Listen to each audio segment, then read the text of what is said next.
Welcome to Comics on the Pyre, where everyone can come and indulge in all things comic related, whether it be movies, TV shows, cartoons, video games, or just comics themselves. If you love comic books, then show it by hitting that subscribe button to help this precious media that we all love thrive and flourish.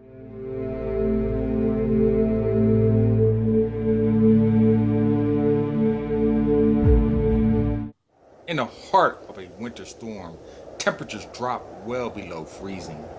Winds come down from the north, whipping up enough flaky snow to blanket over the whole upper continent. In this climate of frost, the plains that once sprouted a kaleidoscope of flowers and flourish and floral become dead and barren. Nothing can thrive, nevertheless survive. But some creatures battle across the terrain, buffeting against the galish winds. In this environment, there is no momentary armistice, no respite, or zephyr to lightly brush one's cheek, but only violent tempest winds letting all those who traverse this land know, undisputedly, that they are unwanted. And the penalty for attempting it is death itself.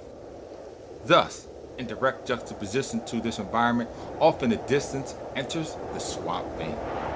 First he appears as a lying figure, a far-off shadow, but as he approaches, his body's powerful frame emerges and begins to fill in the outline. What he carries, nestled close to his floral breast, is a cargo of most precious value.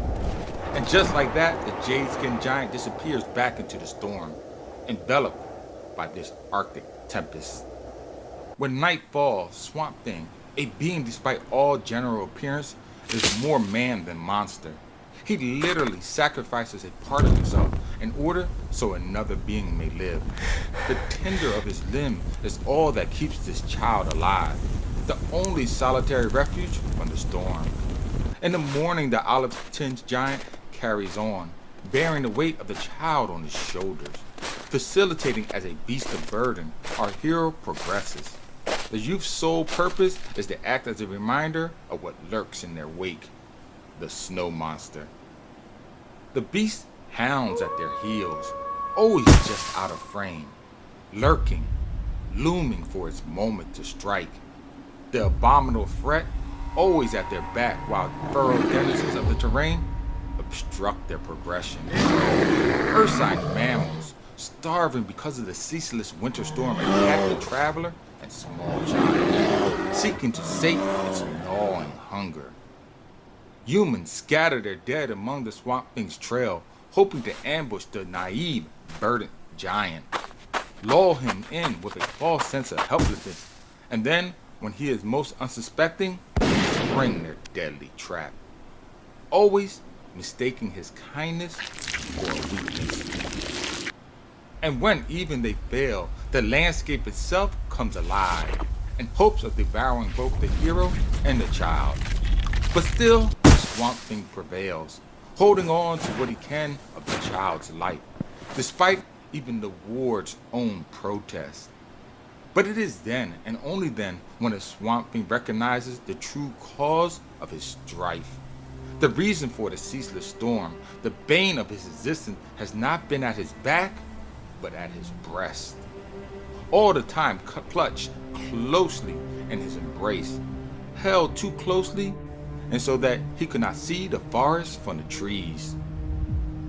That in which he was protecting all along was insidiously destroying him. Because of its reluctance and defiance, it has halted the cycle of life from completing its rotation, therefore infecting all those around him with a baleful malediction. With the fortitude of a loving parent who must discipline a wayward child, the Fenland Guardian stops its madness. As every man kills that in which he loves, and so Swamp Thing kills that in which he was sworn to protect. But the act is not done without bitter remorse. There, lying below the snowdrift, Swamp Thing holds on to that which was killing him. The bittersweet act, bringing back the living to a world that was once lost of all life. What was once dead now thrives in abundance in what is possible. All because one being found the courage and the fortitude to do what was right, even at a great cost to himself. Thus, the definition of a true hero. Welcome, my comic aficionados. Today, I will be going over DC one-shot Swamp Thing Winter Special. Now, this issue is a combination of two stories, but I really just want to focus on the first one entitled The Talk of the Saints. When I first read this short story, I had mixed feelings about it. I knew there was something there, but I needed more time to properly digest what the story was trying to convey, as it was obviously metaphorical. At first, it reminded me of the Bruce Lee quote at the beginning of Jeet Kune Do. Some martial arts are very popular, a real crowd pleaser, because they look good, have smooth techniques, but beware, they are like wine that has been watered. A diluted wine is not real wine, not a good wine, and hardly the genuine article. Some martial arts don't look so good, but you know that they have a kick, a tang, a genuine taste. They are like olives. The taste may be strong and bittersweet. The flavor lasts. You cultivate a taste for them. No one has ever developed a taste for diluted wine. Likewise, during my first read through of this story, I knew I didn't grasp the full meaning that the writer was trying to convey, but I knew that there was something genuine here, something special.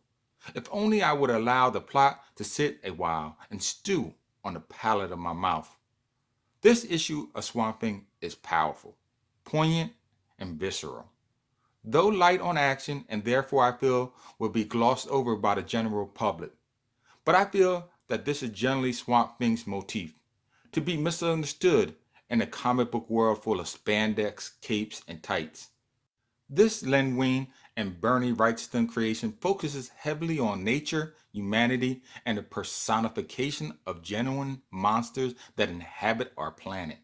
I do not claim to have the definitive meaning of this story, but I felt like the writer was trying to tell us sometimes we as people hold on to the wrong things in life, things that hinder, stunt, or totally stop our growth in life, and in the long run, may even kill us.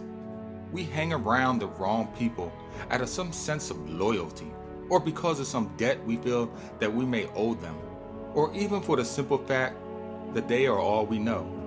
We cling on to things simply out of familiarity. When we do this, we abandon all the potential of who we can become, because basically in the end, we are scared of letting go and evolving. Two good examples of this is Mark Wahlberg's movie The Fighter and Matt Damon's Good Will Hunting. In the two movies, both protagonists had to leave the ones they loved, even though it was painful, to develop into the person that they had the potential to become. If you don't know just exactly what I mean, just watch either of the movies and it will become abundantly clear.